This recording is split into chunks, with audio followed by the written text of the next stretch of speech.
नमस्कार दोस्तों, ये बहाली है आपके पंचायत लेवल पे। ग्राम कचहरी में जो सरपंच होते हैं और सरपंच का जो सचिव होता है, सरपंच का जो भी वित्तीय कार्यभार या फाइनेंशियल प्रमोट किया जाता है, उसका देख रेख कौन करता है? सचिव के हाथ में होता है। जितना फंड आएगा या जो भी चीज़ होगा पंचायत लेवल पर प्रखंड के द्वारा इसको वितरण किया जाता है वीडियो के माध्यम से। ठीक, वीडियो मतलब ब्लॉक डेवलपमेंट ऑफिसर है, वीडियो वाला ये वीडियो नहीं। ठीक, अब देखिए, अब इसमें भाई कई लोगों का प्रश्न ये है कि इसका सिलेक्शन कैसे होगा, आवेदन कैसे होगा, और इसमें एलिजिबल क्राइटेरिया क्या है, क्या योग्यताएं होना चाहिए, क्या सैलरी मिलेगा, क्या आपको सिर्फ 6,000 ही रुपया मिलेगा। इस वीडियो में यही बात करेंगे। देखिए, चूँकि सभी को मालूम है पंचायती राज विभाग का यह बहाली है, सभी लोग जानते हैं। और काम क्या है, यहाँ पर आइए, मेन मुद्दा है वो आपको समझा देते हैं। देखिए इसमें दोस्तों, इसमें है, देखिए पद आपका क्या है, सचिव का मैंने पहले बताया। रिक्तियों की संख्या 1583 है और ये 6,000 रुपया आपको क्या मासिक सैलरी मिलेगा। लेकिन आप 6,000 मन देखिए, पंचायत लेवल पर कोई भी कॉन्ट्रैक्ट बेसिस पर बहाली होता है तो आप क्या उसमें 6,000 रुपया ही कमाते हैं, वो भी फंड से रिलेटेड जो होता है। ये 6,000 मन देखिए, इसमें बहुत ज़्यादा सैलरी उपरवार होगा। उपरवार आपका महीने में नहीं भी तो उपरवार कमा लेंगे अच्छा खासा। ठीक है, यानी 30,000 35,000 आप उपरवार इसमें कमा सकते हैं। ठीक है, आप चाह देंगे तो कमाने का बहुत सारा तरीका होता है। उपरवार आमदनी सभी लोग समझते होंगे, आउटसोर्सिंग जिसको बोला जाता है। और इसमें कुछ एग्ज़ाम वगैरह भी क्राइटेरिया दूसरे तरीके से है, आपको अभी अगले आगे मैं बताऊंगा। देखिए, इंटरमीडिएट होना चाहिए, आप इंटर में हैं या इंटरमीडिएट कंप्लीट कर चुके हैं तो ठीक है, और नहीं कंप्लीट किए हुए हैं तो भी आप एलिजिबल हैं। अब देखिए इसमें आपको क्या क्या देना होगा। सबसे पहले इसमें देखिए, जिला वाइज ये बहाली होगा। ये बहाली जो होगा जिले वाइज, आपके ज़िले में कितने सीट होगा उसके अकॉर्डिंग ही आपका बहाली होगा।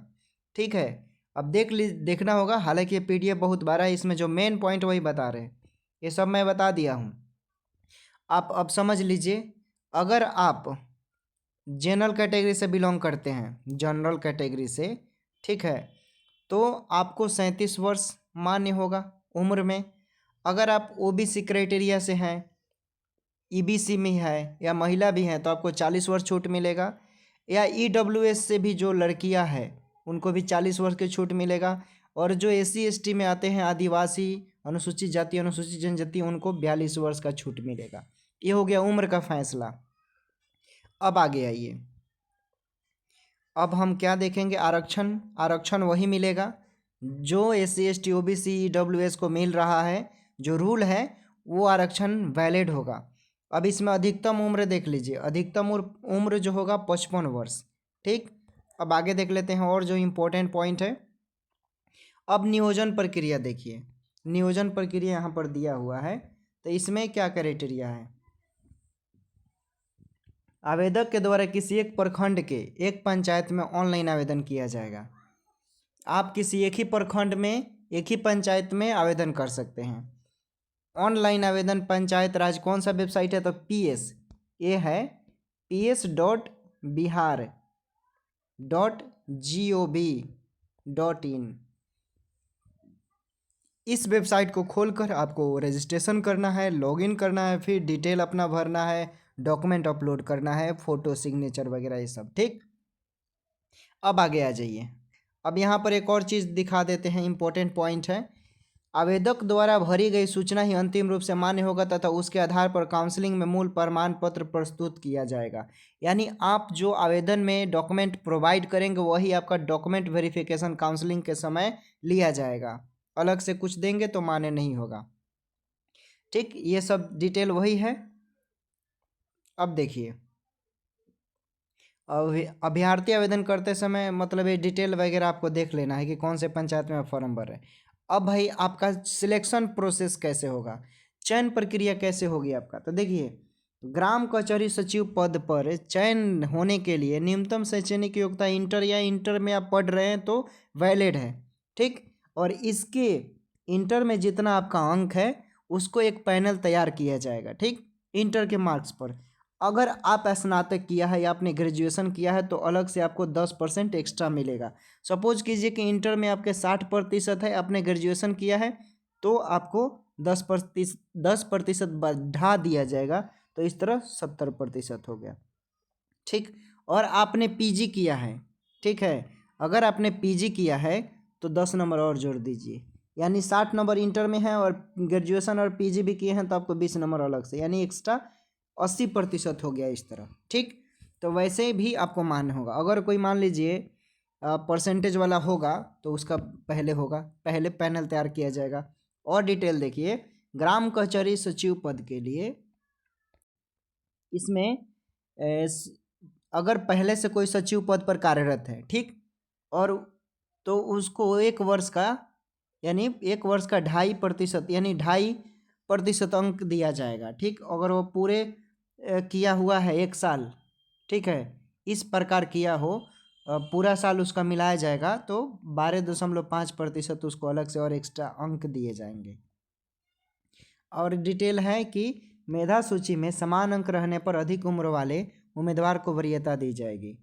मेधा सूची में जैसे मान लीजिए कि किसी का 30% है, आपका फाइनल में 30% और इनका भी 30% आ रहा है, तो दोनों में क्या दिया जाएगा, डेट ऑफ बर्थ देखा जाएगा। जिसका डेट ऑफ बर्थ ज़्यादा होगा उसका पहले मेधा सूची प्रदान किया जाएगा, यानी नियुक्ति पत्र दिया जाएगा। अब आगे देख लीजिए इसमें कि रिक्तियाँ घट भी सकती है और बढ़ भी सकता है दोस्तों। तो ये जो बहाली है, पदों की संख्या ये जरूरी नहीं कि फिक्स है, 1583 जो है ये बढ़ भी सकता है और घट भी सकता है। ठीक, यही है डिटेल वगैरह। अब इसमें आपको जहाँ सरपंच का पद रिक्त हो वहाँ उप सरपंच अध्यक्ष भी होगा, तो इसी के माध्यम से चुनाया जाएगा। ठीक है, और आप देख लीजिए इसमें डिटेल है। इसमें एक और चीज़ है कि देख लीजिए आप किस ज़िले से बिलोंग करते हैं, किस ज़िले में कितना सीट खाली है, उसके अकॉर्डिंग आप भरेंगे। ये सब डिस्ट्रिक्ट वाइज दिया है। बांका हो गया, ठीक है, बांका धोरैया में उसके अंतर्गत जितना है, बेगूसराय का हो गया, ये जो है बेगूसराय। अब बेगूसराय में देख लीजिए कहाँ कहाँ सीट, मंसूर चौक, बछवाड़ा, भगवानपुर, बरौनी, ये सब वहाँ का है। ठीक है, अब ये बेगूसराय, अभी ये सब बेगूसराय का है। अब ये लखीसराय का है, देखिए लखीसराय, पिपरिया, हलसी, बरिया, चानन, सूर्यगढ़ा, ये सब वहाँ का है। ठीक, अब ये नवादा में देख लीजिए कहाँ कहाँ सीट खाली है, यहाँ दिया हुआ है महिला के लिए। ठीक है, महिला के लिए स्पेशल दिया गया है। जगह भी है पेश, नारदीगंज, ननौरा, मसौरा, ये बहुत यहाँ पे जगह है। ठीक है, इसमें अपना देख लेंगे कि आपका ज़िला कौन सा है। ठीक, अब इसमें गैर आरक्षित EWS का भी है। और ये आपका वैशाली हो गया, यानी छपरा, सारण, गोपालगंज, हाजीपुर, वैशाली, ये सब जो है आसपास हैं। तो यहाँ भी देख लीजिए वैशाली में है, लालगंज में है, लालगंज में देख लीजिए जहाँ जहाँ सीट है वो सब दिया हुआ। भगवानपुर है, हाजीपुर है, ठीक है, बिदुरपुर है। अभी हम जिले वाइज दिखा देते हैं। किशनगंज, जो लोग किशनगंज से होंगे वो देख लीजिए, आपका किशनगंज का भी दिया हुआ है। ठीक है, जमुई वाले हैं तो जमुई वाले देख लीजिए, जमुई, सिकंदरा, अलीगंज, खैरा, झाझा, सोनो, ये सब है। ये कौन सा जिला है, पश्चिमी चंपारण। जो लोग पश्चिमी चंपारण से हैं वो लोग देख लीजिए, बगहा वगैरह दिया हुआ है। ठीक, ये सब पश्चिमी चंपारण का है। ठीक, अभी ये पश्चिमी चंपारण, ये पूर्वी चंपारण। पश्चिमी चंपारण और पूर्वी चंपारण अलग अलग है। ठीक, 2 भागों में बांट दिया गया है। यहाँ पर देख लीजिए सुगौली दोस्तों गए थे हम, ठीक है ना, यहाँ पेपर पड़ा हुआ था। आगे देख लीजिए, आगे पूर्वी चंपारण का ही भाग है सब। और देख लीजिए जिला पंचायत कैमूर, ये सब है आपका। ये कौन सा जिला है, कैमूर का है। तो कैमूर वाले जो होंगे, अब देख लीजिए कहाँ कहाँ, दुर्गावती, रामगढ़, नुआंग, चैनपुर, ये सब वहाँ। बक्सर में भी जगह खाली है। चौसा का युद्ध सभी को मालूम होगा, 1764 इतिहास में हुआ है, वहाँ भी जगह खाली है। बहुत सारे, समस्तीपुर में भी सीट खाली है आपका, देख लीजिए समस्तीपुर में कितना कितना सीट खाली है, सब दिया हुआ है। जगह का भी नाम दिया है, कहाँ कहाँ खाली है, कहाँ कहाँ महिला है, कहाँ कहाँ रिजर्व है, ये सब सीट दिया हुआ है। ठीक है, ये कौन सा है, ये समस्तीपुर का ही है।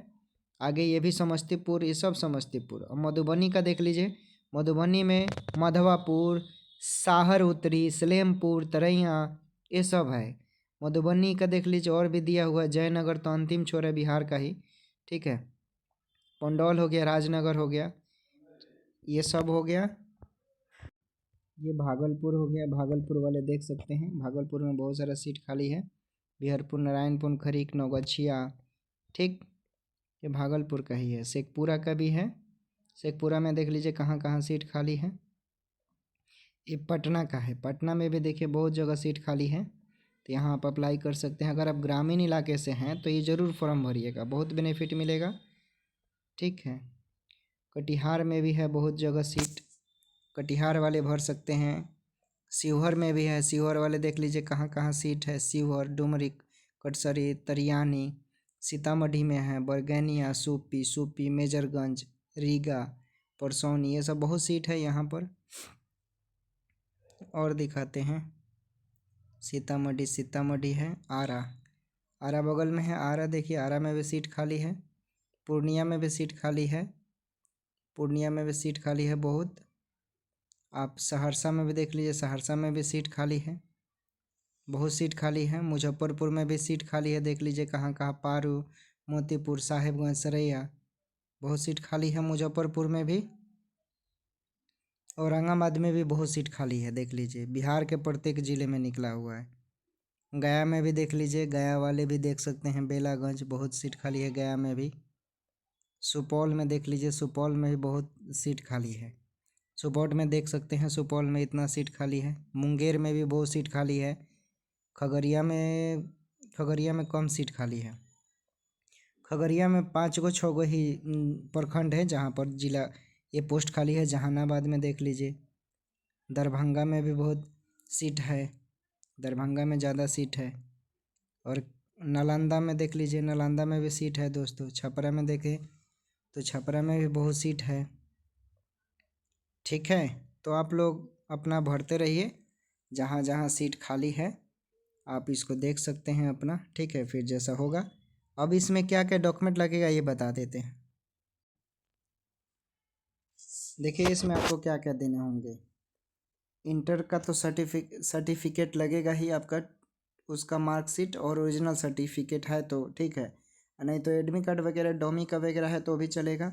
वैकेंसी सभी को मालूम है, इसका लास्ट डेट है 29 जनवरी तक। और देख लीजिए इसमें क्या क्या लगेगा। देखिए इसमें आपको मार्कशीट लगेगा।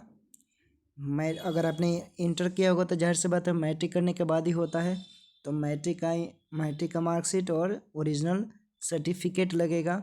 इंटर का मार्कशीट, ठीक है, उसका सर्टिफिकेट, बीए का मार्कशीट, जाति सर्टिफिकेट लगेगा, कंप्यूटर सर्टिफिकेट लगेगा, photo, signature, mobile number, email और आधार कार्ड, ठीक है। ये सब आपको इसमें देने होंगे, तो आप ये देकर आप अप्लाई कर सकते हैं, ठीक है। फिर जैसा होगा तो हम अगले वीडियो में मिलेंगे इसको लेकर।